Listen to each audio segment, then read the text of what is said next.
ॐ विश्वं दर्पणदृश्यमाननगरी तुल्यन्निजान्तर्गतं पश्यन्नात्मनि मायया बहिरिवोद्भूतं यथा निद्रया यः साक्षात् कुरुते प्रबोधसमये स्वात्मानमेवाद्वयं तस्मै श्रीगुरुमूर्तये नमः इदं श्रीदक्षिणामूर्तये बीजस्यान्तरिवाङ्कुरो जगदिदं प्राङ्निर्विकल्पं पुनः मायाकल्पितदेशकालकलना वैचित्रचित्रीकृतं मायावीव विजृम्भयत्यपि महायोगी वयस्वेच्छया तस्मै श्रीगुरुमूर्तये नमः इदं श्रीदक्षिणामूर्तये तस्मै श्रीगुरुमूर्तये नमः इदं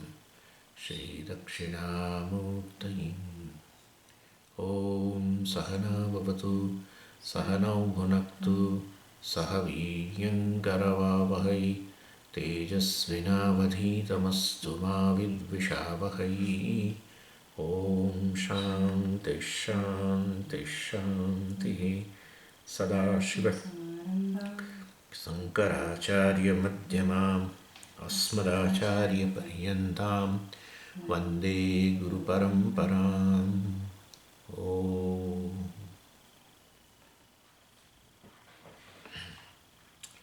59मो श्लोक शेषाः प्राणादिवित्तान्ताः आसन्नास्तारतम्यतः प्रीतिस्तथा तारतम्यात् तेषु सर्वेषु वीक्ष्यते. એટલે આપણે જોયું કે જે સ્વપ્રકાશ શુદ્ધ ચૈતન્ય આત્મા જે છે એ જ એકમાત્ર શેષી છે, બાકી બધું એને માટે શેષ છે. એટલે એ આમ તો એને શેષી ન કહેવો જોઈએ, પરંતુ એને કારણે મિથ્યાત્મા અને ગૌણાત્મા બંને પ્રવૃત્ત થાય છે. મિથ્યાત્મા અને ગૌણાત્માનું અસ્તિત્વ અને એનું ભાસવાપણું, એની પ્રવૃત્તિ બધું આત્માને કારણે છે. એટલે આત્માને શેષી અને એને બાકી બધાને શેષ. એટલે સાક્ષી છે ત્યારે આ વાસ્તવમાં સાક્ષી એટલે કે જ્ઞાન સ્વરૂપ, જ્ઞાનનો સોર્સ, અસ્તિત્વનો સોર્સ, એમ નામ સાક્ષી, એમ નામ તમે. તમારા થકી જગતનું અસ્તિત્વ છે, તમારા થકી જગત ભાસે છે. ત્વમેવ ભાંતમ અનુભાતિ સર્વમ. આપણે તો પેલી ભગવાનની પૂજા કરીએ ત્યારે કહીએ કે તમે ભાસો છો, ભગવાન માટે બધું ભાસે છે. પણ એટલે તમે એટલે કોણ? તમે જ્યારે ભગવાનને કહો તમે ભાસો છો, તમે એટલે કોણ? એટલે વાસ્તવમાં બ્રહ્મ. એટલે એ રીતે આત્માને સાક્ષીને અહીંયા તમે શેષી કહી શકો. એના થકી બધી વસ્તુ ભાસે છે અને પ્રવૃત્તિ છે. એટલે માટીને કારણે ઘડાનું અસ્તિત્વ, ઘડાનું ભાસવાપણું અને ઘડાની પ્રવૃત્તિ. ઘડાની પ્રવૃત્તિ શું? પ્રયોજન એનું પાણી ભરવાનું. માટી જ ન હોય તો પાણી ભરવાની વાત ક્યાં આવી? ઘડો જ ન રહેત ને. એટલે વાસ્તવમાં અંતઃકરણ અત્યારે તમારું વિચાર કરી રહ્યું છે, હું જેમ બોલી રહ્યો છું, કારણ કે સાક્ષી તમે બેઠા છો માટે. તમે મને જોઈ રહ્યા છો મન અને ચક્ષુરેન્દ્રિય દ્વારા, એટલે કે બંનેની પ્રવૃત્તિ થઈ રહી છે. એ છે આત્માને કારણે. અને એ વાસ્તવની અંદર જે તે પ્રવૃત્તિઓ થાય છે ઇન્દ્રિયોની, કર્મેન્દ્રિયો, જ્ઞાનેન્દ્રિયો, પ્રાણની પ્રવૃત્તિ થાય. એટલે પ્રવૃત્તિ પાછળ કોઈ પ્રવૃત્તિ કરનારો જોઈએ ને, એના માટે બધી વ્યવસ્થા કરેલી છે ભગવાને. એનું નામ છે અહંકાર. એટલે અંતઃકરણની અંદર અહમ વૃત્તિ ઉત્પન્ન થવી. અને હું તો સદાય હાજર જ છું અંતઃકરણની અંદર, અને એને કારણે અહમ વૃત્તિની અંદર વાસ્તવમાં અહમ વૃત્તિને હું ભાષિત કરું છું. અહમવૃત્તિને ભાષિત કરવું એના માટે પછી ક્યારેક કહીએ કે અહમવૃત્તિમાં હું ચિદાભાસ રૂપે, જેમ દર્પણમાં પ્રતિબિંબ, એવી રીતે અહમવૃત્તિ રૂપી દર્પણ,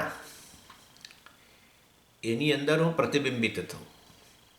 અને એ રીતે અહં વૃત્તિ જે છે એ એક ચેતન અહંકાર, એ પછી અહંકાર વાસ્તવમાં જે તે શરીરમાં પ્રવૃત્તિ થાય, અંતઃકરણમાં પણ પ્રવૃત્તિ થાય.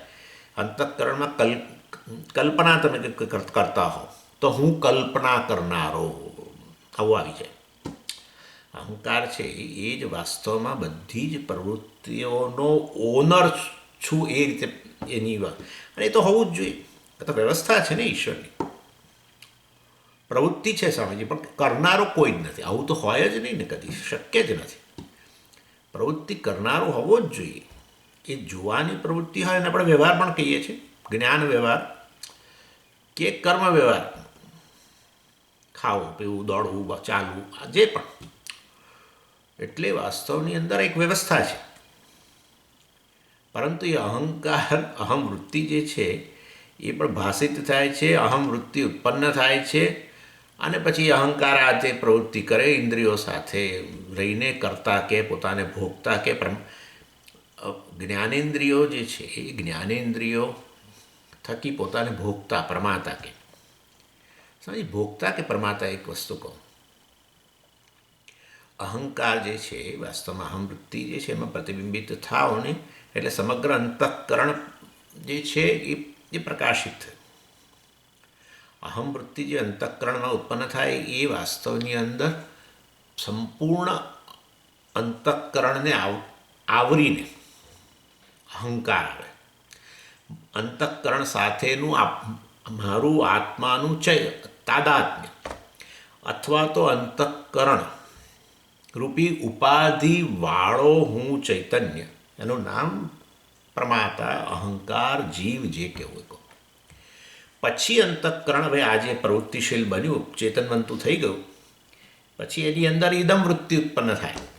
જે તે ચાક્ષુષ વૃત્તિ, તમે મને જોઈ રહ્યા છો, તમે તો છો જ, થઈ ગયું એ તો નક્કી. એ તો જોનારા તો નક્કી થઈ ગયા છે પહેલાં પ્રમાતા. હવે ચક્ષુ થકી તમારાની અંદર સ્વામીના આકારની ઉત્પન્ન થાય. એટલે તમે કહો કે હું સ્વામીને જોઉં છું. આ ઇદમ એટલે નેચરલી, અહમ તો નહીં જ ને. ઇદમ એટલે આ એમ. કારણ કે તમે સ્વામીને જુઓ ત્યારે તમે એમ કહો છો કે હું સ્વામી છું, ના કહો ને. તમે તો એમ કહો હું સ્વામીને જોનારો છું, સમજી જાઓ. એટલે અહમ વૃત્તિ ઉત્પન્ન થવી પ્રથમ, જેમાં સમગ્ર અંતઃકરણ ચેતનવંતું બન્યું. સમગ્ર અંતઃકરણ રૂપી ઉપાધિ ધરાવનારો હું વાસ્તવમાં ચૈતન્ય સાક્ષી, એને જ પ્રમાતા કહેવાય. પણ સ્વામીજી એવું તાદાત્મ્ય થયું કેવી રીતે? આ તો અજ્ઞાનને કારણે. પણ સ્વામીજી તાદાત્મ્ય થયું તો બે વચ્ચેનું અંતર શું? ભાઈ એવું છે કે જેવું તરંગ અને જળ વચ્ચે અંતર છે, એવું અંતર તમારી અને અંતઃકરણની વચ્ચે છે. તમે એટલે કોણ? સાક્ષી. સાક્ષી એટલે કોણ? બ્રહ્મ સ્વામીજી, આત્મા ચૈતન્ય. એટલે શું? જે સર્વવ્યાપી છે. હવે સર્વવ્યાપી તમે હો તો તમારી અને અંતઃકરણ વચ્ચે અંતર કેટલું મને કહો. એટલે સ્વામીજી બે વસ્તુ હતી, અને અંતઃકરણ હતું અને આત્મા. પછી બે જણા ભેગા થઈ ગયા. આટલે છે ને આ બધું હું ખાસ એટલે ઉદાહરણ નથી આપતો. ક્યારેક લોકો પેલા અગ્નિ ગોળાનું ઉદાહરણ આપે. અગ્નિ ગોળો એટલે ત્યાં તો બે વસ્તુ હતી, અને પછી આમ બે ભેગા થયા. એટલે અગ્નિએ આકાર ધારણ કરી લીધો લોખંડના ગોળાનો, એટલે અગ્નિ ગોળ દેખાવા લાગ્યો. અને લોખંડે અગ્નિનો જે સ્વભાવ હતો એણે લોખંડે ધારણ કરી લીધો. પોતે શીતળ પણ હવે ઉષ્ણ બની ગયો અને પ્રકાશિત થઈ ગયો, પ્રકાશક બની ગયો. એટલે વાસ્તવની અંદર આ બધા ઉદાહરણો જે છે ને, આ ઉદાહરણોને બહુ ખેંચવા નહીં. એ પેલા રબર જેવા છે, તમે બહુ ખેંચશો ને તો તૂટી જશે. ઉદાહરણ નહીં તૂટી જાય, આપણે તૂટી જઈશું. એટલે ગૂંચવાડો એવો થશે કે નહીં પૂછવાની વાત. એટલે એવી રીતે સ્વામીજી કહ્યું તું બે વચ્ચે તાદાત્મ્ય થાય. અગ્નિ અને ગોળા વચ્ચે તાદાત્મ્ય, એવી રીતે અંતઃકરણ અને આત્મા વચ્ચે તાદાત્મ્ય. આત્મા અગ્નિ સમાન પ્રકાશક, અને અંતઃકરણ પેલું લોખંડ જેવું જળ. અને એટલે પણ બે વસ્તુ આમ ભેગી થઈ. એ ભેગી થવા માટે બે વસ્તુ અવકાશમાં જુદી હોવી જોઈએ ને. બે વસ્તુ ભેગી થવા માટે અવકાશમાં જુદી હોવી જોઈએ. વાસ્તવની અંદર આત્મા જે છે એ સર્વવ્યાપી છે. અવકાશ સહિત બધાને વ્યાપેલી વસ્તુ જે હોય એનાથી કઈ વસ્તુ જુદી હોય ન હોય તો પછી બંને સમયથી પહેલેથી ભેગા જ છે. એ બે ભેગા છે ત્યારે તમે બે છે એવું તમે જરૂર માનો છો ને. જો બે હોય તો પછી આત્મા સર્વવ્યાપી ન કહેવાય. સર્વવ્યાપીનો અર્થ એવો થયો, અને આપણે શબ્દો હંમેશા યાદ રાખવાના ઉપનિષદના, એકમ. એકમ અને એક કહીને પછી પાછું છોડી ના દીધું, કારણ કે એક વસ્તુ ક્યારેય એક હોતી નથી. એક શરીર તમે જ્યારે કહો ત્યારે ખરેખર તમે જો વિશ્લેષણ કરો તો ખબર પડે, ઓહો, આની અંદર તો 500થી 800 કરોડ સેલ્સ છે, કોષો છે. કોષની દૃષ્ટિએ એક અનેક થઈ ગયું. અવયવોની દૃષ્ટિએ ગણો તોય પણ કેટલા અવયવ છે. આંખો અવયવ છે, આ અવયવ છે, આ અવયવ છે, હૃદય અવયવ છે, લીવર અવયવ છે. એક વસ્તુ એક નથી હોતી ક્યારેય. એક પર્ણ પણ એક પર્ણ નથી. એક પાન જે છે, એક બોલો તમે, એક પાન નથી. એક ગુલાબ નથી. એક પાંખડી નથી. એક હંમેશા અનેક જ બનેલું છે. એટલે શાસ્ત્રએ એક કહીને અટકી ન ગયા, એકમ એવ અદ્વિતીયમ કહ્યું. એક જેમાં ક્યારેય દ્વિતીયપણું, અનેકપણું આવે જ નહીં એવું એક. એનો અર્થ થયો કે અખંડ એક, એના સિવાય બીજું કશું જ નહીં. તો પછી અંતઃકરણ નામની બીજી વસ્તુ ગણી ન શકાય. તો પછી આ અંતઃકરણ છે શું? એટલે આપણે કહીએ છીએ કે માયા થકી જ આ બધી વસ્તુઓ આત્માની અંદર જણાય છે. એમાંની એક વસ્તુ છે અંતઃકરણ. એટલે કે અંતઃકરણ જે કંઈ મિથ્યા વસ્તુ છે, જેવી રીતે એક જ જળ, અખંડ જળ છે, એની અંદર જેમ તમને કરોડો તરંગો કેવા ભાસે છે, કરોડો. સમુદ્રની અંદર, પેસિફિક ઓશનની અંદર ગણી જ ન શકો તમે. કરોડો તરંગો એક સાથે ભાસે છે અખંડ જળની અંદર. અખંડ વસ્તુ અખંડ જ રહીને અનેક ખંડોના રૂપમાં ભાસે છે, અનેક તરંગોના રૂપમાં ભાસે છે. એ રીતે બધા જ શરીરો, સમગ્ર જગત, બધા જ નામરૂપ એક અખંડ આત્માની અંદર આ રીતે ભાસી રહેલા છે, મિથ્યા છે. એટલા માટે જ આપણે કહીએ છીએ બ્રહ્મ સત્યમ જગન મિથ્યા. એટલે વાસ્તવની અંદર એ બ્રહ્મ કે આત્મા સાક્ષી જે છે એનાથી આ અંતઃકરણ તો અભિન્ન જ છે. એમાં જ લય પામે છે સુષુપ્તિ કાળે, જાગ્રત કાળે એમાંથી જ આમ ઉત્પન્ન થાય છે. ઉત્પન્ન થવું એટલે એનાથી અભિન્ન રહીને જ આમ દેખાય છે.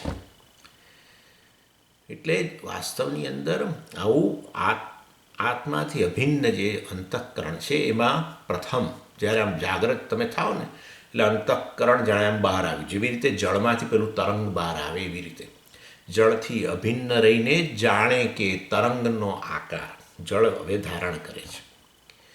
અને પછી તરંગ જે છે પછી એ બધો એનો વ્યવહાર, એનો પ્રયોજન જે હોય તે બધું. પરંતુ એ હંમેશા ઉત્પન્ન થાય ત્યારે એ જ્યાં સુધી એનું જીવન છે ત્યાં સુધી, અને પછી લય પામે ત્યારે પણ એ જળથી અભિન્ન જ રહે છે. એવી રીતે અંતઃકરણ ઉત્પન્ન થાય છે આ રીતે આત્મામાંથી જ. કહેવાતી ઉત્પત્તિ નામની વસ્તુ નથી, પણ અભિવ્યક્તિ. જળમાંથી જેમ તરંગની ઉત્પત્તિ એટલે શું? તરંગની અભિવ્યક્તિ થવી જળમાંથી, બસ. એવી રીતે એક અખંડ આત્માની અંદર માયાને કારણે, માયા શક્તિ જે બ્રહ્મથી અભિન્ન છે, એ માયા શક્તિને કારણે અનેક નામરૂપ જણાય છે. એ અનેક નામરૂપ અવ્યક્ત બની જાય છે, એને જ આપણે માયા કહીએ છીએ. અથવા તો એ બધા વ્યક્ત બને ત્યારે એને જગત કહીએ છીએ. આ રીતે તરંગોરૂપી જગત જે છે, જેવી રીતે જળની અંદર જણાય, અને કદાચ તરંગો શમી જાય તો પણ અખંડ જળ છે. તરંગો આવી રીતે અભિવ્યક્ત થાય જળમાંથી, એટલે કે જળ જ આ રૂપે તરંગ રૂપે બધા અભિવ્યક્ત થાય, અનેક નામરૂપ રૂપે અભિવ્યક્ત થાય, ત્યારે પણ એ અખંડ જળ જ છે. અને એ રીતે વાસ્તવની અંદર બધા જ નામરૂપ રૂપી તરંગો જે છે આ જગત, એ બધા જ અખંડ આત્માથી અભિન્ન રહીને આ રીતે વ્યક્ત બને છે, જેને જગતનું સર્જન વગેરે કહી શકાય. અને એટલે આપણે એને પછી આપણે કહીએ, તૈત્રીમાં ભણીએ જ છે અત્યારે, એટલે કે અવ્યક્ત બને છે આ બધું જગત. અને એ જ પાછું અવ્યક્ત બની જાય છે. અને એ વ્યક્ત વસ્તુ જે છે એ વાસ્તવની અંદર ખરેખર એ અવ્યક્ત બને ત્યારે પણ એ આત્મા અખંડ આત્માથી અભિન્ન જ રહે છે. જેવી રીતે તરંગો અવ્યક્ત બની જાય ત્યારે પણ એ અખંડ જળ છે. તરંગો રૂપે વ્યક્ત થાય ત્યારે એ અખંડ જ જળ છે.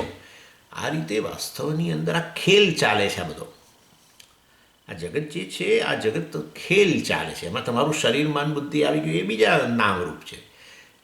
બહાર જે છે બીજા નામરૂપ છે. નામરૂપ જે પણ હોય પરંતુ પ્રત્યેક વસ્તુ કણે કણ કોષે કોષ અખંડ આત્મા છે. બસ તરંગનો એકે એક અવયવ નાનામાં નાનો અવયવ તરંગનો નાનામાં નાનું ટીપું અખંડ જળ છે. સમજો ક્યારેય એનાથી ભિન્ન છે જ નહીં.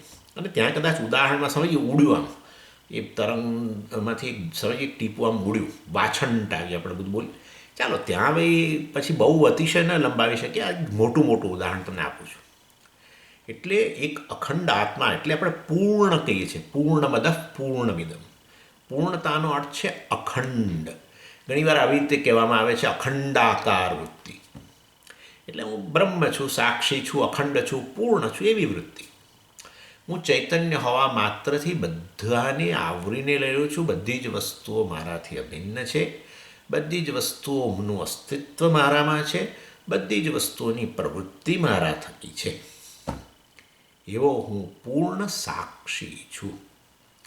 એટલા માટે ત્યાં એ મંત્રની અંદર કહેવામાં આવ્યું પૂર્ણ મદહ. અદહ એટલે તે પૂર્ણ છે પણ તે અદહનો અર્થ કરવાનો છે અહમ.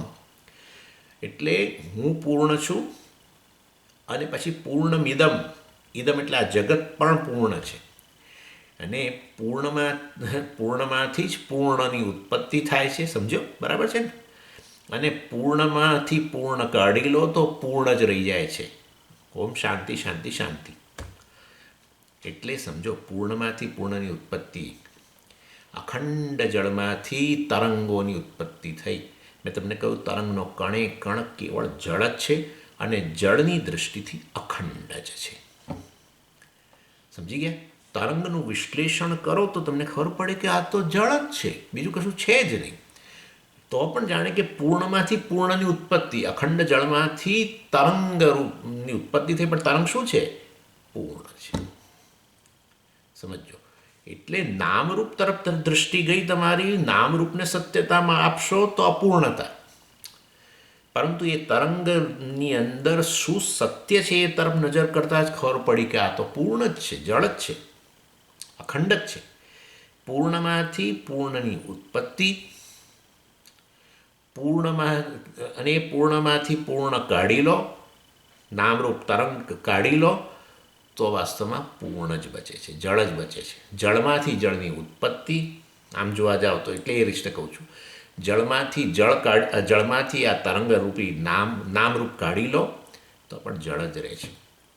નામરૂપનો બાદ કરો. કાઢી લો એટલે નામરૂપનો બાદ કરો. તમે તમારી દૃષ્ટિ નામરૂપ તરફથી હટાવીને એની અંદર રહેલું જે સત્ય છે, જેને કારણે આ નામરૂપનું અસ્તિત્વ છે, જેને કારણે નામરૂપ ભાસે છે, જેને કારણે રૂપની એ જે તે રૂપની પ્રવૃત્તિ છે, પ્રયોજન છે, એ બધું વાસ્તવની અંદર તમારી દૃષ્ટિ છે જે હટાવો. તમે દૃષ્ટિ અહીંયા હટાવવાની છે. આંખ તરંગને જ જોઈ રહી છે.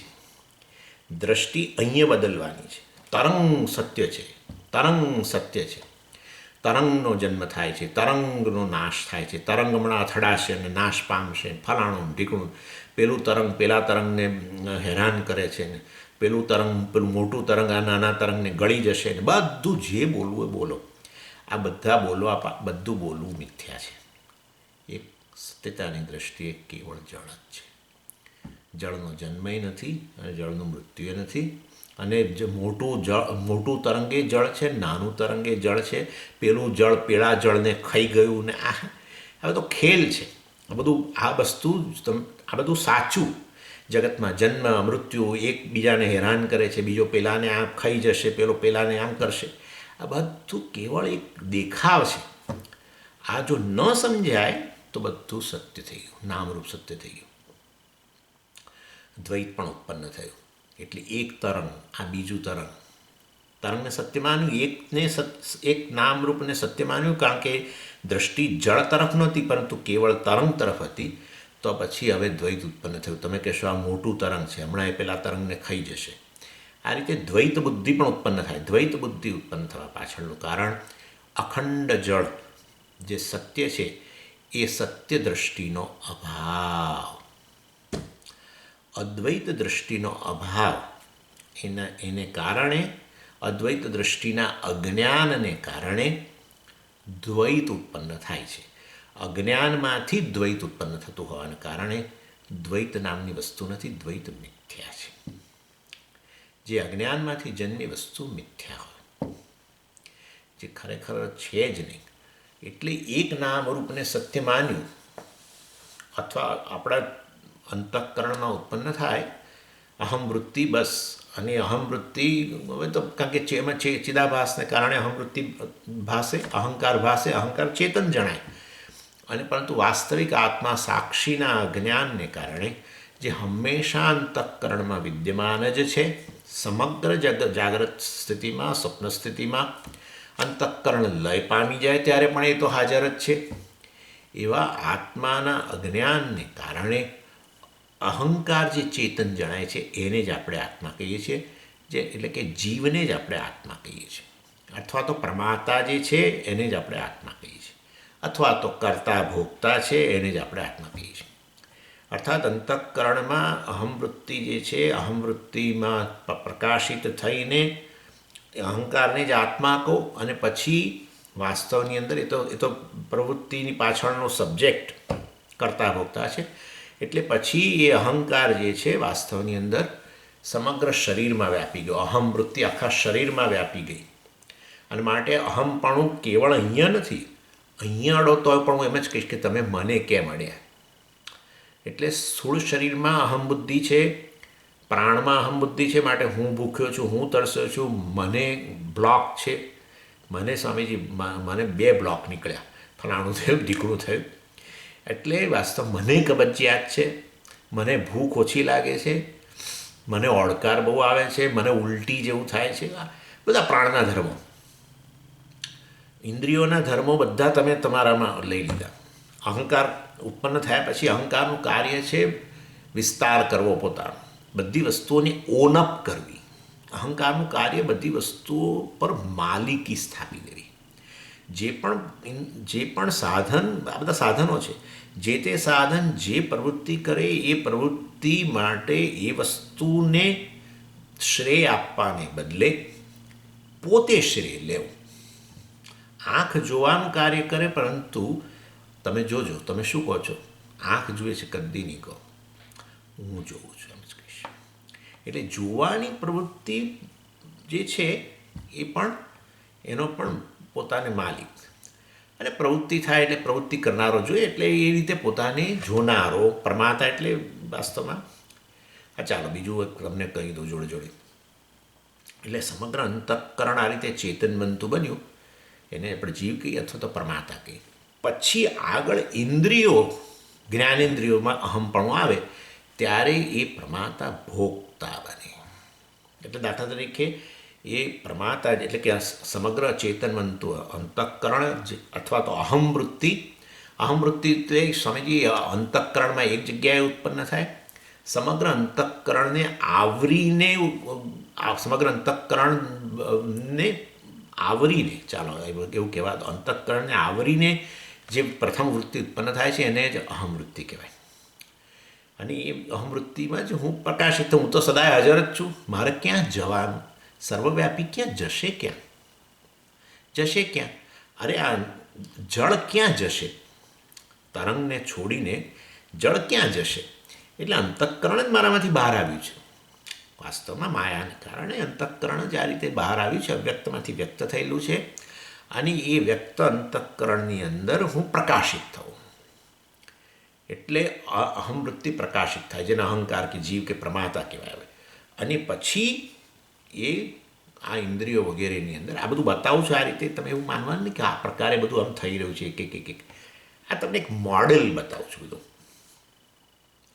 અને આ રીતે પછી જે તે ઇન્દ્રિયની પ્રવૃત્તિ શરૂ થઈ હોય એ ઇન્દ્રિયની પ્રવૃત્તિનો એ કર્તા બની જાય. હવે પછી ચક્ષુર ઇન્દ્રિય થકી જોવાતું હોય તો હવે અહંકાર પોતાને જોનારો કે, અને એમાં જે રૂપ જોવે અને એનાથી એને આનંદ આવે તો એ ભોગતા કહેવાય. એ પ્રમાતા એ રૂપ જોવાથી એને કંઈક, હવે આપણો મિત્રને જોઈએ બહુ વખત મળે તો કેવો આનંદ થાય, પણ શત્રુને જોઈએ તો સવાર ચાલવા ગયા અને આપણે જેની સાથે અઠવાડિયા પહેલાં ઝઘડો થયો એ જ સામે આવ્યો, સમજો એને જોયો, બરાબર, તો હવે ભોગતા સુખ અને દુઃખ બંને. સુખ દુઃખ સાક્ષાત્કાર ભોગ.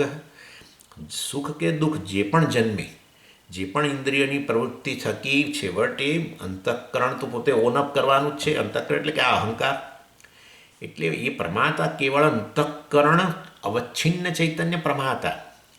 પરંતુ પછી હવે ઇન્દ્રિય અંદર ઉમેરાઈને ઇન્દ્રિયની પ્રવૃત્તિથી જે તે વિષયનો સંપર્ક થયો ને એમાંથી સુખ દુઃખ જન્મ્યું, તો હવે એ જ પ્રમાતા ભોગતા કહેવાય. પછી કર્મેન્દ્રિયો સાથે તાદાત્મ્ય થઈને કરતા, જેમ કે અત્યારે વાગિન્દ્રિય છે, કર્મેન્દ્રિય, એ વાગિન્દ્રિય રૂપી કર્મેન્દ્રિય અત્યારે પ્રવૃત્ત થઈ રહી છે. તો મારા મનની અંદર શું છે અત્યારે? હું બોલનારો છું, વક્તા છું, કરતા.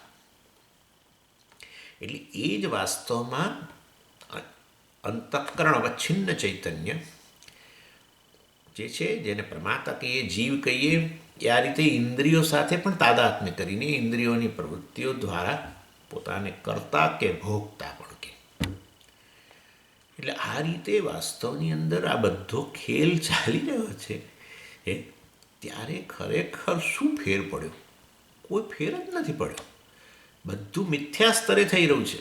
મેં તમને કહ્યું કે તરંગ આનું ઉત્પન્ન થયું ને તરંગ બીજા તરંગ સાથે ઝઘડો કરતું જણાય છે, પેલું એને ખાવા માગે છે ને આ ને તે ને બધું જે પણ આપણને થાય કે આ બધું સાચું નથી. અખંડ જળ જ રહેલું છે, બીજું કશું રહેલું જ નથી એનાથી. સમજાય છે હું શું કહી રહ્યો છું તમને? અર્થાત વાસ્તવની અંદર તમે તો આવા અંતઃકરણની અંદર જે તે પ્રવૃત્તિઓ થાય ઇન્દ્રિયો દ્વારા, છેવટે બધું અંતઃકરણમાં વૃત્તિના રૂપમાં જ આવવાનું છે ને. જોયું તમે, પણ અંતઃકરણ વગર થોડું જોયું, પ્રમાતા વગર જોયું કેવી રીતે કહેવાશે? એટલે પ્રમાતાએ જોનારો બન્યો અને એના આધારે જે તે વૃત્તિ ઉત્પન્ન થઈ મનમાં. ચાક્ષુષી વૃત્તિ કહીએ, શ્રોત્ર વૃત્તિ કહો, છેવટે બધી જ વિવિધ વૃત્તિ ઉત્પન્ન થાય. તમે તો કેવળ કોણ છો? સાક્ષી છો. આ બધું તરંગો, આ બધા ઝઘડા ચાલતા હોય ત્યારે વાસ્તવમાં જો જળને ખબર હોય કે આ તો બધો મારો મિથ્યા ખેલ ચાલી રહ્યો છે, વાસ્તવમાં નથી મારામાં કોઈ જન્મ, નથી કોઈ મરણ, નથી કોઈ વૃદ્ધાવસ્થા, નથી કોઈ પ્રવૃત્તિ, નથી કોઈ પ્રવૃત્તિ. જળની દૃષ્ટિએ કોઈ પ્રવૃત્તિ જ નથી. જળની દૃષ્ટિએ વાસ્તવમાં ખરેખર બીજી વસ્તુનું અસ્તિત્વ જ નથી. જળને તમે પૂછો તરંગ ક્યાં, તમે તરંગ તમારાથી અભિન્ન છે તે કે કયું તરંગ? એ તો આપણી દૃષ્ટિએ તરંગ ને એનું સત્ય જળ ને આ બધું. તો જળને પૂછો તો કે હું તો અખંડ છું, બસ બીજું મારાથી એમને કશું છે નહીં. સમજાય છે હું શું કહું છું? એટલે વાસ્તવની અંદર ચાલો, પણ તું કહેવાનો આશય છે તમે આવા સાક્ષી છો. બાકી બધું તો ગૌણ છે. એ ગૌણાત્મા ગણો, પત્ની પુત્ર વગેરે, કે મિથ્યાત્મા શરીર વગેરે ગણો, બધું મિથ્યા છે, શેષ જ છે. બધાનું અસ્તિત્વ, બધાનું ભાસ્વાપણું, બધાની પ્રવૃત્તિ તમારામાં છે. તરંગની પ્રવૃત્તિ, તરંગનું ભાસ્વાપણું, તરંગનું અસ્તિત્વ જળમાં છે. જળમાં છે. એવા આત્મા સાક્ષી તમે છો. સમજીએ? એટલે આ રીતે વાસ્તવની અંદર અહીંયા, અને એ ખરેખર એ જ સૌથી વધુ પ્રિય છે. આપણે જોઈએ છે એટલે પ્રાણાદિ વિત્તાંત, પ્રાણમય, મનોમય, વિજ્ઞાનમય કોષ કે ગૌણાત્મા, પુત્ર, પત્ની, વિત્તાંત એટલે આપણા મકાન, ધન વગેરે જે પણ, આપણી કાર જે પણ હોય, આ બધું બધી વસ્તુઓ શું છે? શેષ છે. તારતમ્યતઃ આસન્ના, કોઈ વધુ તારતમ્યતઃ આસન્ના એટલે નજીક હોવું, એટલે તારતમ્યતઃ કોઈક વધુ નજીક છે, કોઈ ઓછું નજીક છે, એ તો રહેવાનું જ છે. હવે આ અંતઃકરણ છે કે અહમ વૃત્તિ છે, સૌથી નજીક છે. તમે સમજી જ શકો છો. સૌથી પ્રથમ જ વાસ્તવમાં અંતઃકરણ આમ બહાર, આમ અંતઃકરણ જેવી રીતે જળમાંથી આ બહાર આવ્યું તરંગ, એટલે સૌથી પ્રથમ જ વાસ્તવમાં અંતઃકરણ બહાર આવ્યું, જેવું બહાર આવ્યું પ્રકાશિત થાય જ નેચરલી. આવું જ ગણો તમે. આવું બહુ મને નથી ગમતું આવું કહેવું, પણ આ રીતે જાણે મારે બતાવવું પડે છે.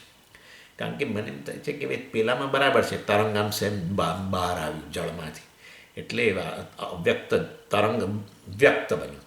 ચાલો એ રીતે ગણો અત્યારે. એટલે એક આ મોટું તરંગ, મનરૂપી તરંગ જે છે એ આ રીતે વાસ્તવમાં વ્યક્ત બન્યું આત્મામાંથી. પણ આત્મા તો આત્મા છે, આ મનરૂપી વસ્તુ આવે જ નહીં ને સ્વામી. માયા, યાદ રાખો, માયા. That's it. બસ કેવાળો દેખાવ. પણ માયા બ્રહ્મથી, માયા આત્માથી અભિન્ન છે કે ભિન્ન છે કે શું છે, એ વસ્તુ આપણે જોઈ ગયા છીએ પહેલાં. ક્યાં જોઈ ગયા છે? વિવેક ચૂડામણીમાં જોઈ ગયા છે. તમે કહો તો શ્લોક નંબર તમને આપી દો. સન્નાપ્ય સન્નાપ્ય ઉભયાત્મિકાનો, ભિન્નાપ્ય ભિન્નાપ્ય ઉભયાત્મિકાનો, સન્નાપ્ય ભિન્નાપ્ય ઉભયાત્મિકાનો, વગેરે વગેરે વગેરે જોઈ ગયા છે. આ શ્લોક તમે કાઢીને જોઈ લેજો. માયા બહુ તમને મેં વિસ્તારથી સમજાવી દીધી છે એવું પણ ન કહેવાય. જો છે તો પછી વાસ્તવમાં આત્મા છે અને માયા પણ છે, એવો અર્થ થઈ જાય. તો પછી આત્મા છે અને માયા છે, તો પછી આત્મા પૂર્ણ અખંડ ના બોલાય. સમજી, જળ પણ છે અને તરંગ પણ છે. અચ્છા, બે વસ્તુ છે. હા, એ બે વસ્તુ છે અને બે વસ્તુ જોડે જોડે જોડે રહે છે, આવું ન કહેવાય. તરંગને ક્ષણ માટે જોશો તમે, પછી તરંગ દેખાવાનું નથી. એ અખંડ જળ જ રહેવાનું છે. આ પણ સમજી, તરંગ જતું રહે ને પછી જળ ઓછું થઈ જાય, આવું બનવાનું જ નથી. સમજી, તરંગ આમ ઉત્પન્ન થયું બરાબર છે, પણ તરંગ જતું રહ્યું ને. આવી રીતે ધીરે ધીરે બધા અનેક તરંગો ઉત્પન્ન થશે ને છૂટા પડતા જશે. એનાથી છેવટે જળ નામની વસ્તુ નહીં રહે. આ બોલશો જ નહીં. એટલે તરંગ છે એવું ના કહેવાય, તરંગ નથી એવું ના કહેવાય. તરંગ નથી એવું એ ના કહેવાય, કારણ કે આમ દેખાય છે, કશુંક આમ નામરૂપ દેખાય છે, બસ. તરંગ નથી એવું ના કહેવાય. એટલે વાસ્તવમાં છે પણ ના કહેવાય, નથી પણ ના કહેવાય. જો સ્વામીજી તરંગ નામની વસ્તુ જ નથી, તો પછી મનુષ્ય જાતિએ આ તરંગ શબ્દ કેમ ના કાઢ્યો? જળ જ બોલવું જોઈએ, બરાબર છે. શું બોલવું જોઈએ? જળ જ બોલવું જોઈએ. પણ ચોખ્ખો વ્યવહાર અને દુનિયાભરની ટેક્સની અંદર જ્યાં જ્યાં ઓશન, સમુદ્રની વાતો થતી હોય ત્યાં તરંગોની વાત આવે જ છે. એટલે તરંગનો અનુભવ પણ નથી થતો એવું એ ના કહેવાય. તરંગનો અનુભવ થાય છે સ્વામીજી, અને જળનો પણ અનુભવ થાય છે. માટે બે વસ્તુ છે. ખરેખર તરંગનું અસ્તિત્વ છે અને જળનું અસ્તિત્વ છે. એટલે કે તરંગનું અસ્તિત્વ છે ખરેખર એવું પણ ન કહેવાય, તરંગનું અસ્તિત્વ નથી એવું પણ ના કહેવાય. સમજી ગયા તમે? હા. એટલે આનું સદઅસદભ્યામ અનિર્વચનીય, બસ આવું છે. એટલે આ માયા આવી છે. અવ્યક્ત વસ્તુ, અવ્યક્ત નામરૂપ છે બધા, પરમાત્મામાં રહેલા, આત્મામાં જ રહેલા, એ આ રીતે કેવળ વ્યક્ત બને છે, અનુભવાય છે, બસ. That's it. પણ એ તમે વિશ્લેષણ કરો ત્યારે ખબર પડી જાય તમને કે આ ખરેખર તો મિથ્યા વસ્તુ છે, ખરેખર નથી. એ આપણે ન સમજીએ તો પછી એ બધા સત્ય જણાય આપણને, છે એવું માની જ લઈએ. એનીવે, ઇન શોર્ટ કહેવાનો આશય એવો છે કે આ રીતે પ્રાણાદિ વિત્તાંતા, બધા પ્રાણમય, મનોમય, વિજ્ઞાનમય અને આ બધા ગૌણાત્મક, પુત્ર, પત્ની, મકાન, ધન, બધું જે વસ્તુઓ પ્રાણ સુધી બધું, એ બધું શેષ છે. અને એ બધું એમાં કોઈ નજીક છે, કોઈ વધારે દૂર છે, કોઈ વધારે નજીક છે. એટલે ધનની અપેક્ષાએ પત્ની નજીક છે, કારણ કે ધન ખર્ચ કરીને પત્નીના પ્રાણ બચાવીએ આપણે, કંઈક થયું હોય તો. પુત્ર, ધનની અપેક્ષાએ પુત્ર નજીક છે નેચરલી. આપણે ધન ભેગું કર્યું હોય પણ પુત્રને બીમારી આવી હોય તો ધન વાપરી કાઢીએ. એટલે જે વસ્તુ જેટલી દૂર એટલું ઓછું પ્રિય. સરળ નિયમ, કેટલો સરળ નિયમ. જે વસ્તુ જેટલી નજીક એટલી વધુ પ્રિય. એટલે જો એ વસ્તુ પણ કેવી રીતે ખબર પડી, જો પુત્ર માટે ધનને છોડી દેતા હોય તો ધન વધુ દૂર, અથવા પુત્ર વધુ પ્રિય, જે કહેવું હોય કહો, પુત્ર વધુ નજીક એમ કહો, જેટલું વધુ નજીક એટલું એમાં આત્મબુદ્ધિ વધારે. કારણ કે સૌથી નજીક પછી છેવટે આ સાક્ષી આવવાનો છે, સૌથી નજીક અહમ જ. એટલે સમજો, આ બહુ બહુ બહુ જ ગંભીર વિષય છે, અને આ વસ્તુ સમજાઈ જાય તો આના જીવનમાં મજા જ છે, બીજું કશું નથી. હા, આ વસ્તુ ન સમજાય તો જીવનમાં બહુ મુશ્કેલીઓ છે, અને એમાં બધો 13 સાંધો ને 33 તૂટે એવી સ્થિતિ છે. આ વસ્તુ સમજાઈ જાય ને તો સંધાય કે તૂટે કશો ફેર પડતો નથી મનની અંદર. બહાર ના બોલાયો હો, બહાર કદી નહીં બોલવાનો. માં તો તમે રહો કે ના રહો કોઈ ફેર પડતો આવું ના બોલાય કોઈ દિવસ. વ્યવહારમાં આવું બોલાય છે. એટલે કહેવાનો આશય છે, આ વસ્તુ તમારી સમજ છે, કેવળ સમજ, સાયલન્ટ સમજ. જ્ઞાન હંમેશા સાયલન્ટ હોય છે. જ્ઞાન અવાજ ના કરે. ઇનફેક્ટ જ્ઞાન અવાજને શાંત કરતું હોય છે. મનના ઘોંઘાટને જે શાંત કરે એ જ વાસ્તવમાં જ્ઞાન છે. હા, અને આત્મા તો સાયલન્સ જ છે. એટલે જે આપણે કશું મનમાં આવ્યું ને પછી ઘોંઘાટ વધે તો હજુ અજ્ઞાન છે. અધૂરા ઘડા છલકાય ને, જેમ કહીએ ને આપણે, એના જેવી સ્થિતિ છે. જેટલી વસ્તુને સમજતા જઈએ ને યોગ્ય રીતે સમજતા જઈએ એટલું ગાંભીર્ય વધતું જાય આપણું. ગાંભીર્ય એટલે મોડું ગંભીર નહીં. મોડું તો બધું મોડું હલકું જ હોય, જીવન હલકું જ હોય. એનો અર્થ એવો ને કે જેમ આ બધું જ્ઞાન પ્રાપ્ત કરીએ એમાં આપણું મોડું ભારે થતું જાય. એ ભારે થતું જાય એ બતાવે છે કે બહુ લોડ પડે છે ઉપર. ની યોગ્ય સમજની જરૂર છે આ વસ્તુની. ખરેખર સત્ય શું છે જગતની અંદર, અથવા આ મારું સત્ય શું છે. મારું સત્ય, જગતનું સત્ય, ઈશ્વરનું સત્ય એક જ છે. 3 વસ્તુ છે જ નહીં. એટલે તારતમ્ય આસન્ના, કોઈ વસ્તુ વધુ પાસે છે, કોઈ ઓછું પાસે છે, અને એ વસ્તુ આપણે નક્કી કરી શકીએ છીએ. જેટલું નજીક વધારે એટલું પ્રિય હોય છે, જે દૂર હોય ઓછું પ્રિય હોય છે. અને ધન એટલે ધનમાંય પણ સમજ, પણ ધન ઓછું પ્રિય ખરું, પણ ધનમાં પ્રેમ તો ખરો જ ને, એટલે આત્મબુદ્ધિ ખરી જરૂર. પરંતુ એમાં આત્મબુદ્ધિની સરખામણીમાં પુત્ર પત્નીમાં આત્મબુદ્ધિ વધારે હોય છે. પુત્ર પત્નીમાં આત્મબુદ્ધિ કરતાં શરીરમાં આત્મબુદ્ધિ વધારે હોય છે. પુત્ર પત્નીમાં જે ધન બચાવ્યું હોય, પરંતુ હવે શરીર બચે એવી સ્થિતિમાં ન હોય, કોઈક રોગને કારણે, તો ભલે એમને કન્સલ્ટ કરીએ, પણ કહીએ કે એ લોકોએ કહેજો કે, પણ આપણે કહીએ કે દવા કરાવું તો શરીર બચી જાય એમ છે. તો પુત્ર પત્ની માટે રાખેલું ધન જે છે એ વાપરી કાઢીએ. હા, એટલે પુત્ર પત્ની કરતાં શરીર વધુ પ્રિય છે. જેટલું વધુ પ્રિય એટલી વસ્તુ વધુ નજીક, એટલી આત્મબુદ્ધિ વધારે. અને એટલા માટે શરીરમાં અહમ બુદ્ધિ છે.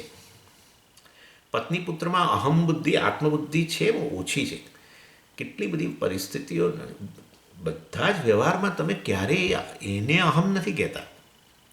નહીં તો પત્નીની ઉંમર તમારી ઉંમર હોવી જોઈએ. પત્નીનું શરીર જે છે સ્ત્રી શરીર છે, તો તમે એમ કેવું જોઈએ હું સ્ત્રી છું, એવું કેમ નથી કહેતા. પુત્ર 4 વર્ષનો હોય તો તમે એવું કહો છો હું 4 વર્ષનો નથી કહેતા. સમજો, એટલે આત્મબુદ્ધિ છે, પરંતુ એ આત્મબુદ્ધિ મમકારના રૂપમાં છે, પ્રમાણમાં ઓછી. એની સરખામણીમાં શરીરમાં તો અહમ બુદ્ધિ છે. શરીરની ઉંમર 50 વર્ષ તો હું 50 વર્ષ, શરીર પુરુષ તો હું પુરુષ. એટલે વાસ્તવમાં શરીરમાં આત્મબુદ્ધિ વધારે છે. શરીર વધુ નજીક છે એવું પણ કહેવાય, અથવા શરીર વધુ પ્રિય છે એમ પણ કહેવાય. 3 વસ્તુ ગણી લેવાય. શું વધારે નજીક? પુત્ર પત્ની કરતાં શરીર વધારે નજીક. આમ પણ તમે વિચારો તો ખબર પડે, પુત્ર પત્ની કરતાં શરીર વધારે નજીક જ છે ને. પુત્ર પત્ની તમારાથી દૂર હોય, પત્ની બહાર ગયા, પુત્ર બીજા કોઈ અમેરિકા જઈને ભણવા માંડ્યો, કે જે પુત્ર ગયો, પત્ની પણ ગયા, પત્ની બહાર ગયા, માં સમજો. શરીર સમજીએ, શરીરે મૂકી અને ક્યાંક જઈ આવ્યો આવું. એટલે શરીર વધુ નજીક છે, સમજો. શરીર તમારી સાથે ને સાથે રહેવાનું છે. પુત્ર પત્ની રહે કે ન રહે, એ તો બીજું પ્રારબ્ધ પૂરું થઈ ગયું તો એ જતા પણ રહે, બીજું એ રીતે પણ ખરું. ચાલો, એની ઇન શોર્ટ, પુત્ર પત્ની કરતાં શરીર વધુ નજીક, માટે શરીરમાં આત્મબુદ્ધિ વધુ ખરી અને શરીર વધુ પ્રિય. એટલે આ રીતે અને ફરી પાછું તમને કહું, વિત્તાંતઃ કહ્યું એટલે જેમાં આત્મબુદ્ધિ હોય ને એમાં પ્રિયત્વ હોય. માટે આપણું ધન હોય ને એ આપણને પ્રિય હોય, બીજાનું નહીં. સમજ, મારી તો બીજાનું ધન એ પ્રિય છે. બીજાનું ધન પ્રિય હોય તો આપણને ધન પ્રિય છે વસ્તુ હોય, પણ બીજાનું ધન નહીં. સમજો, દાખલા તરીકે હવે તમને ઉદાહરણ જ આપી દઉં. ધનમાં તમને એક ચોખ્ખું ઉદાહરણ આપું. કાર સમજો, કોઈકની પાસે એક સરસ કાર છે, બરાબર છે, અને તમને ગમે છે એ કાર, પરંતુ એ તમને ખબર છે કે એ તમારી કાર નથી, એ તમારા મિત્રની કાર છે. એટલે તમે જોજો કે પ્રિયત્વ આપણને ગમતી હોય, રાગ છે માટે, પરંતુ પ્રિયત્વ નથી. કેવી રીતે ખબર પડે? સમજો કે તમે ગૃહસ્થ છો અને તમારા લગ્ન જીવનને 50 વર્ષ પૂરા થયા, અને તમારો એ બહુ નજીકનો મિત્ર છે અને એને એમ થયું કે તમને આ કાર બહુ જ પ્રિય છે, તો એ કાર એણે એ દિવસે તમને ભેટ આપી. સમજો, હવે તમે જોજો, હવે તમને ખબર પડશે કે પ્રિયત્વ ક્યાં આવ્યું. હવે જ્યારે એ કાર તમારી બની ત્યારે તમારી પ્રિયત્વ ખરા અર્થમાં દેખાવા લાગ્યું. નહીં તો એની કારની પર કોઈક વ્યક્તિ તમે જુઓ છો કે કોઈક રસ્તે જતો કોઈ છોકરો એ એની કાર બહાર પડી હતી તો એના પર આમ લીટા કરતો હતો કે કરતો હતો, તો આપણને એટલું બધું નહોતું થતું. પણ હવે આપણે એ કાર આપણી બનીને પછી તો તમે જુઓ, ચારે બાજુ એને પ્રદક્ષિણા કરશો અને ક્યાંય કોઈ પેલો સ્ક્રેચ નથી, આ નથી, તે નથી, જોઈ લેશો. એવી કાળજી લેવા માંડશો કે જેવી કાળજી એ તમારો મિત્ર તમને ઘણીવાર મળવા આવતો તો આ કાર લઈને, ત્યારે તમે એની પ્રદક્ષિણા કરીને જોતા નહોતા કે એમાં ક્યાં સ્ક્રેચ પડ્યો છે, ક્યાં એને એવી રીતે મૂકો કે જેથી કરીને એને કોઈ એને એ ન કરે વગેરે. હવે તમારું બદલાઈ ગયું બધું. એટલે હવે સાચા અર્થમાં પ્રિયત્વ આવી ગયું. પહેલાં પેલો રાગ હતો તમને, પરંતુ પ્રિયત્વ નહોતું. જ્યારે વસ્તુમાં આત્મબુદ્ધિ આવી, મારી કાર બની, હવે આત્મબુદ્ધિમાં આવી ત્યારે પ્રિયત્વ સાચા અર્થમાં આવ્યું. એટલે માટે મેં ઉદાહરણ આપ્યું તમને. તમને એમ થાય કે સમજી, ધન તો મને પ્રિય જ છે, બીજાનું હોય તો ખરેખર તો એક રાગ છે તમને પેલું, કારણ કે તમે એને સલામતીનું સાધન માનો છો, એ દૃષ્ટિએ રાગ છે. પરંતુ પ્રિયત્વ તો તમારા જ્યાં આત્મબુદ્ધિ હોય ને ત્યાં જ હોય સાચા અર્થમાં. એટલે બીજાનું ધન હોય ને ચોરાઈ જતું હોય તો આપણને કશું થતું નથી. હા, પણ આપણું ધન હોય તો તમે જોજો એની કેવી રીતે રક્ષા કરીએ છીએ. હા, બીજાના ધનને હોય તો આપણે એનું ઘણીવાર તો લોકો ખુશ થતા હોય છે, કારણ કે આપણને ઈર્ષા હોય. બીજા પાસે ધન હોય ત્યારે આપણને પેલી ઈર્ષા હોય ને અંદરથી કદાચ થોડી, ત્યારે એને તો ચોરી થાય તો આપણે અંદર ખાને રાજી બને. આવું સમજી, આવું ના હોય, આવું જ હોય છે મનુષ્યનું મન. તમે રખે માનતા કે પ્રત્યેક મનુષ્ય હોવા માત્રથી એનું મન મનુષ્યનું છે, દેવનું નથી. સમજવાનું. અને દેવોમાં ઈર્ષાવૃત્તિ છે, પરંતુ હોય છે આ વસ્તુ માનવાની જ. અજ્ઞાન હોય ત્યાં બધું. કોઈ દિવસ આવો ક્લેમ નહીં કરવો કે મારામાં કામ, ક્રોધ, લોભ નામની વસ્તુ નથી. અજ્ઞાન હોય તો આપોઆપ જ હોય, તમે એમાં કશું કરી શકવાના જ નથી. કારણ કે આ ઈશ્વરની વ્યવસ્થા છે. આ પણ સાયકોલોજીના નિયમો છે, અને આ સાયકોલોજીના જે તે નિયમો છે એ બધું ઈશ્વરના જ નિયમો છે. મનુષ્યનું મન આ રીતે જ કામ કરે.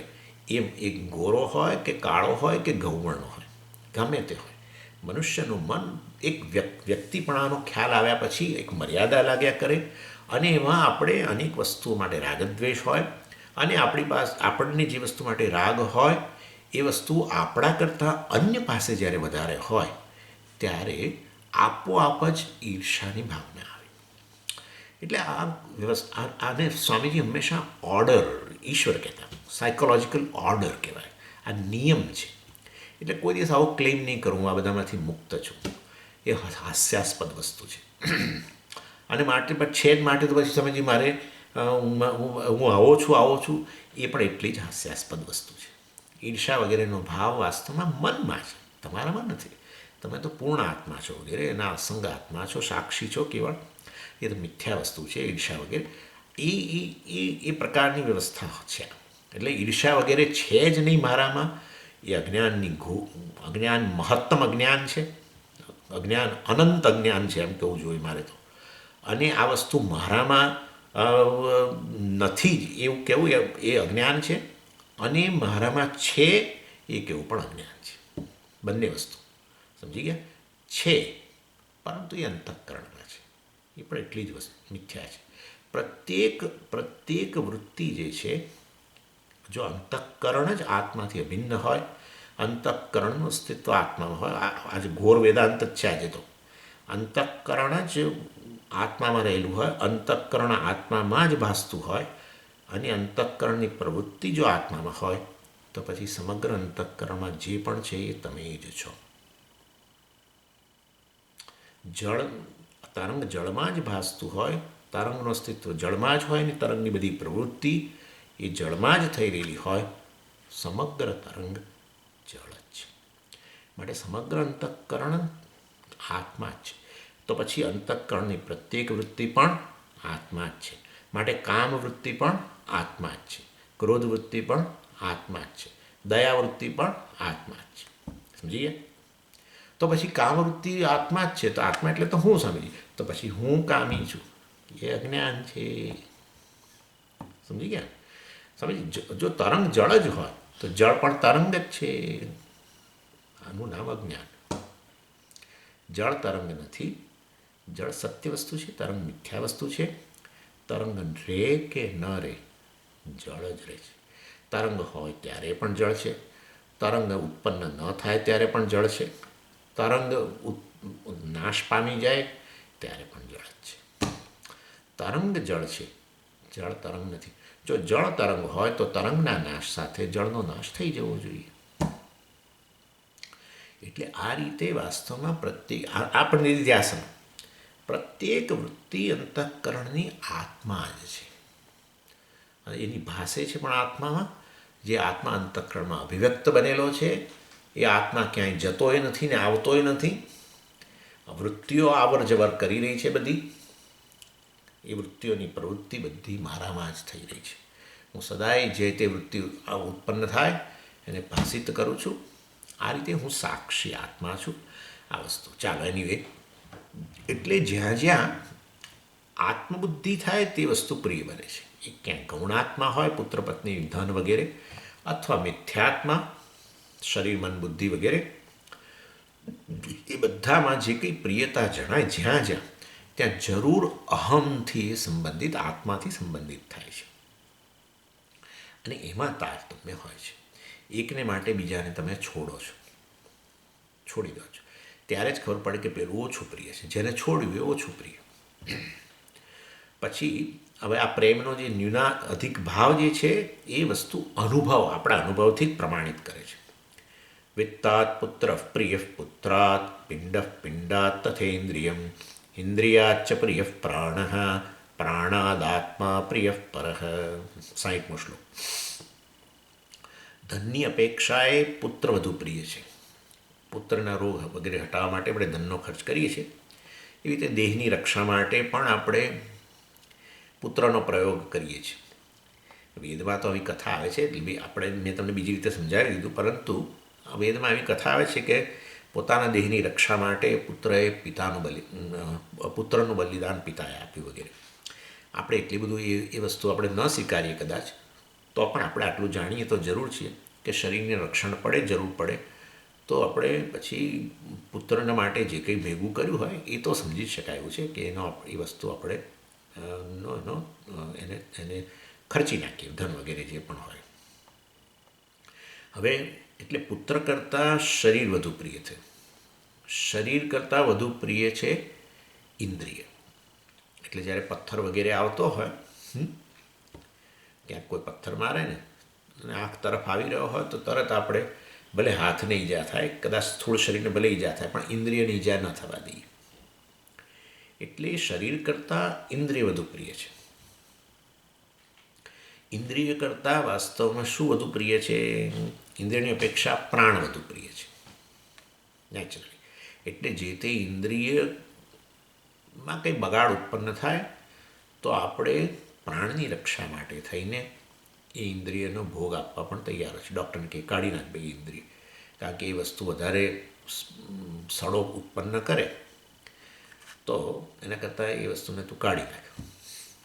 એટલે તે વાસ્તવની અંદર ધન વગેરેની સરખામણીમાં પુત્ર વગેરે વધુ પ્રિય. ગૌણાત્માની અંદર જ તારતમ્ય.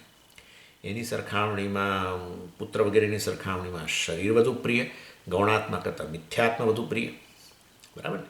અને એમાંય પાછું તારતમ્ય, શરીરની સરખામણીમાં ઇન્દ્રિય વધુ પ્રિય, ઇન્દ્રિયની સરખામણીમાં પ્રાણ વધુ પ્રિય. આ રીતે એકબીજાની અપેક્ષાએ જે વધુ નજીક હોય વધુ પ્રિય હોય. નેચરલી ઇન્દ્રિય વધુ નજીક છે, આત્મા સૂક્ષ્મથી સૂક્ષ્મ છે, સર્વવ્યાપી આત્મા સૂક્ષ્માત સૂક્ષ્મતરમ. એને માટે સૂક્ષ્મ વસ્તુ જે હોય એ બધી આત્માની નજીક હોય, સ્થૂળ વસ્તુઓ પ્રમાણમાં દૂર જ હોય. એવા રીતે ગણી શકાય, સમજી શકાય. શરીર સ્થૂળ છે એની સરખામણીમાં ઇન્દ્રિય સૂક્ષ્મ છે, સૂક્ષ્મ શરીર જ છે ને. સૂક્ષ્મ શરીર આત્માની વધુ નજીક છે, તમે જાણો જ છો આ રીતે. એટલે જે વસ્તુ જેટલી નજીક એ વસ્તુ વધુ પ્રિય, એ વસ્તુ એમાં આત્મબુદ્ધિ વધારે, એ રીતે પણ કહી શકો. અને પ્રાણ પણ કોના માટે પ્રિય છે? મારા માટે. છેવટે આપણે હવે તો સચ્ચિદાન જાણીએ છીએ માટે, સાક્ષીને જાણીએ છીએ. ન જાણો તો પ્રાણ જ આત્મા. એટલે આપણે કંઈક મારું જીવન સમાપ્ત થઈ ગયું. એ તમે જીવન કરતાં તો અનેક ગણા મોટા છો. આવા તો અનેક જીવનો આવીને ગયા. હા, અનેક જીવનો આવીને ગયા. જીવનનું જીવન તમે છો. હા, વાસ્તવની અંદર પ્રાણનું પણ અસ્તિત્વ તમારા કારણે છે. એટલે સૌથી વધુ પ્રિય પ્રાણ છે એમ તમે કહો, પણ પ્રાણ પણ વાસ્તવમાં એ સૂક્ષ્મ શરીરનો ભાગ છે. એને પણ અસ્તિત્વ તમે પ્રદાન કરો છો. પ્રાણ જે તે કાર્ય કરે છે, પ્રાણનું અસ્તિત્વ, પ્રાણનું ભાસવાપણું સર્વ તમારે કારણે છે. કેવી રીતે ખબર પડે? પણ માને કહે તો તમે જ બોલો છો. તમને ભૂખ નથી લાગતી, તમને ખબર છે. તમને કબજિયાત છે, તમને ખબર છે. તમને ઓળકાર આવે છે, તમને ખબર છે. તમને અપચો છે, તમને ખબર છે. શરીરમાં લોહીનું પરિભ્રમણ વગેરે વ્યાન વાયુ, એ વ્યાન પ્રાણ એ બરાબર થતું નથી, તમને ખબર છે. અર્થાત એ બધાથી તમે સભાન છો. તમારામાં જ એમનું અસ્તિત્વ છે, તમારામાં જ એની પ્રવૃત્તિ છે. પ્રાણની પણ પ્રવૃત્તિ તમારામાં છે. એટલે છેવટે આત્મા માટે બધું પ્રિય છે. આત્મા જ નિરતિશય પ્રેમાસ્પદ વસ્તુ, આસ્પદ એટલે વિષય, પ્રેમનો વિષય, અતિ નિરતિશય પ્રેમનો વિષય તો તમે જ, હું સચ્ચિદાનંદ સાક્ષી. બાકી બધું એના માટે પ્રિય હોય છે, એવું છે. અને એ સૌથી નજીક હોય એ તો સાચો અહમ છે. અહમથી નજીક બીજું શું હોય? અહમની નજીક બધી વસ્તુઓ હુંની નજીક હોય. હુંની નજીક બીજું શું હોય? બરાબર છે ને? માટે અહમ જ સૌથી વધુ નજીક છે અને એ જ સૌથી વધુ પ્રિય છે. એટલે આ રીતે ગૌણાત્મા મિથ્યાત્મા જે છે એને આપણે આત્મા સમજીએ છીએ અજ્ઞાનને કારણે, માટે એમાં પ્રિયત્વ આપણું રહે છે. ઇનફેક્ટ ગૌણાત્મા કરતાં મિથ્યાત્મામાં આત્મબુદ્ધિ વધારે છે શરીરમાં બુદ્ધિમાં, માટે એ સૌથી વધુ પ્રિય છે. પણ મિથ્યાત્મા છે આ તો, સાચો આત્મા નથી આ શરીર વગેરે. આ મિથ્યા છે કારણ કે એનું અસ્તિત્વ, ભાસવાપણું અને એની પ્રવૃત્તિ બધું આત્મામાં થઈ રહેલું છે. એટલા માટે ત્યાં કેનોપનિષદમાં સીધું જ કહી દીધું, શ્રોત્રસ્ય શ્રોત્રમ, મનસો મનઃ, વાચો વાચમ, પ્રાણસ્ય પ્રાણ. તો પ્રાણનો પ્રાણ છે. અર્થાત પ્રાણની બધી પ્રવૃત્તિ, પ્રાણ અપાન વ્યાન ઉદાન બધી પ્રવૃત્તિ આત્મામાં જ થઈ રહી છે. બ્રીધિંગ જે છે ક્યાં થઈ રહ્યું છે? આત્મામાં થઈ રહ્યું છે. એટલે વાસ્તવની અંદર આત્મામાં થઈ રહ્યું છે, આત્મામાં જ અસ્તિત્વ છે. અને એના કારણે જ એની પ્રવૃત્તિ છે. એટલે ચક્ષુનું ચક્ષુ, શ્રોત્રનું શ્રોત્ર, મનનો મન, એવું એટલા માટે કહ્યું. મન આપણે ત્યારે કહીએ જ્યારે અમુક પ્રકારની પ્રવૃત્તિ કરે ત્યારે મન, અમુક પ્રકારની પ્રવૃત્તિ કરે તો ચક્ષુ, અમુક પ્રકારની પ્રવૃત્તિ કરે શ્રોત્ર. અરે પણ એ ખરેખર કોના કારણે કર્યું છે? સ્વતંત્ર રીતે કર્યું છે કે આત્માને કારણે? એનું અસ્તિત્વ, ચક્ષુરિન્દ્રિયનું અસ્તિત્વ જ આત્માને કારણે છે. એનું ચક્ષુરિન્દ્રિય ભાસે છે આત્માને કારણે. અને ચક્ષુરિન્દ્રિય ચેતન બનીને આ પ્રવૃત્તિ કરે છે જોવા વગેરેની, એ આત્માને કારણે. એની પોતાની ક્યાં છે? ઓછીની ચેતનતા છે ને. આ તો ચિદાભાસને કારણે છે. આ તો વાસ્તવમાં અંતઃકરણમાં તમે અવભાષિત થયા અહમવૃત્તિની અંદર, અને એના થકી ચક્ષુરિન્દ્રિય વગેરે, અને એના થકી છેવટે સ્થૂળ શરીરમાં બધે ચેતનતા આવી છે. આ શરીરે ચેતન જ છે ને અત્યારે, આટલી તો ખબર પડે જ છે. પણ સમજી શરીર ચેતન છે કેવી રીતે ખબર પડે? તો તમને ઠંડીનો અનુભવ થાય છે ને? બસ તો ઠંડીનો અનુભવ થાય છે તો પછી ગરમીનો અનુભવ થાય છે તો પછી શરીર ચેતન છે કે જડ છે? જો શરીરને નિશ્ચેત બનાવી દે, એટલા માટે શરીર ઓપરેશન કરવું હોય એ લોકો એર કન્ડિશનર રૂમ ફૂલ એર કન્ડિશન ચાલતા હોય ઓપરેશન થિયેટરની અંદર, અને પેલી વ્યક્તિ આમ તો સહેજ ઠંડો પવન આવે ને શાલ ઓળતી હોય, પણ આ વ્યક્તિને બેભાન કરી દેવામાં આવી છે અને શરીર ખુલ્લું કરી દીધું છે કારણ કે ઓપરેશન કરવાનું છે. નેચરલી કંઈક થોડા ગોદડા ઉડાડી રાખે તો પછી ઓપરેશન ક્યાં કરશે? ગોદડા પર કરશે. એટલે કહેવાનો આશય એ છે, શરીર વાસ્તવની અંદર જ્યારે અનકોન્શિયસ બનાવી દેવામાં આવ્યું તો હવે ઠંડીનો અનુભવ નથી થતો ઓપરેશન થિયેટરમાં. એટલે સમજો આ એટલે સેન્શન્સ અત્યારે આ તમને અનુભવ થાય છે ઠંડી ગરમી કે કંઈક કઠણ, તમે બેઠા છો એ જગ્યા કઠણ છે, પોચી છે, વગેરે વસ્તુ. એટલે આ બધું અનુભવ થઈ રહ્યો છે તો મતલબ શરીરમાં ચેતનતા છે. એટલે આવી છે મૂળ સોર્સ અંતઃકરણ દ્વારા. અંતઃકરણ તમે અભિવ્યક્ત થયા, તમે ક્યાંય ગયા નથી ને આવતા નથી, તમે તો જ્યાં છો ત્યાં છો, તમે કશે જઈ શકે એવી સ્થિતિમાં નથી, આકાશ જેવા છો વાસ્તવમાં. પરંતુ અંતઃકરણ તમારામાંથી અભિવ્યક્ત થતાની સાથે જ અહમવૃત્તિ ઉત્પન્ન થઈ અને અહમવૃત્તિ પ્રભાષિત થઈ ચિદાભાસને કારણે. એટલે અને પછી અહંકાર જે છે, પછી ઇન્દ્રિયો એટલે સૂક્ષ્મ શરીરના બીજા અવયવ અને સ્થૂળ શરીરમાં વ્યાપી ગયો. એનીવે એટલે આ રીતે વાસ્તવમાં આ મિથ્યાત્મા છે, એટલે એ સત્ય નથી. પરંતુ આવું હું સાક્ષી છું, અંતઃકરણમાં અવભાષિત થવું છું એવી જો ખબર ન હોય તો અહંકારને જ આત્મા કહીએ આપણે, પ્રમાતાને એટલે જીવને જ આત્મા કહીએ, પ્રમાતાને આત્મા કહીએ, અથવા કર્તા ભોક્તાને ઇન્દ્રિયો સાથે તાદાત્મ્ય થઈને કર્તા ભોક્તા પણ કહીએ. એટલે આ રીતે ગૌણાત્મા મિથ્યાત્મામાં વાસ્તવની અંદર એમાં પાછું નજીક દૂર હોય છે. ગૌણાત્મા દૂર કહેવાય, મિથ્યાત્મા નજીક કહેવાય વગેરે. પણ આત્મા જે પરમપ્રિય છે એ વાસ્તવની અંદર એનો જ્યાં સુધી અનુભવ ના થાય ત્યાં સુધી પ્રિયતાનો અનુભવ ના થાય. એટલે ચાલો એની આ રીતે વાસ્તવમાં પરમ પ્રેમનો વિષય જે છે એ વાસ્તવમાં આત્મા છે. એની નિરતિશય પ્રેમ, જેનો પ્રેમમાં ક્યારેય ઘટાડો વધારો ન થાય. ગૌણાત્મામાં પ્રેમમાં વધારો ઘટાડો થાય. પુત્ર આજે પ્રિયનકાલેની છેવટે એ કોના માટે? મારા માટે. તમારામાં પ્રિયતા તમારા માટેની પ્રિયતામાં ક્યારેય ઘટાડો વધારો ના થાય. આ બધામાં થાય. શરીરે આપણને પ્રિય ના રહે, કષ્ટ આપતું હોય તો, હા, આપણું મન પણ આપણને પ્રિય ના રહે એવું બને, ઇન્દ્રિયો પ્રિય ના રહે એવું બને. ગૌણાત્મા મિથ્યાત્મામાં પ્રિયતામાં નિરતિશયતા ન હોય, સાતિશયતા હોય, વધઘટ હોય. અતિશયતા એટલે વધારે, કે સાતિશયતા એટલે છેવટે એમાં તારતમ્ય હોય. નિરતિશય ક્યારેય જેના પ્રેમમાં, જેના માટેના પ્રેમમાં ક્યારેય ઘટાડો વધારો ના હોય, એ કેવળ આત્મા વસ્તુ છે. અને એ અધિષ્ઠાન સાક્ષી જ વાસ્તવમાં સૌથી વધુ પ્રિય છે. અને એટલા માટે દેવર્ષિ નારદ અને મહર્ષિ શાંડિલ્ય બંને ભક્તિ સૂત્રો રચેલા છે. તમને ખબર છે શાંડિલ્યના ભક્તિ સૂત્ર છે, આ શાંડિલ્ય ઋષિના અને નારદ ઋષિના. બંને ભક્તિની વ્યાખ્યા કરી. એમની અંદર આ જ કહ્યું કે નારદ ઋષિએ કહ્યું પરમ પ્રેમ સ્વરૂપા ભક્તિ. પરમ પ્રેમ એ ભક્તિ ગઈ. અને પરમ પ્રેમ કેવળ કોણ માટે છે? આત્મા માટે.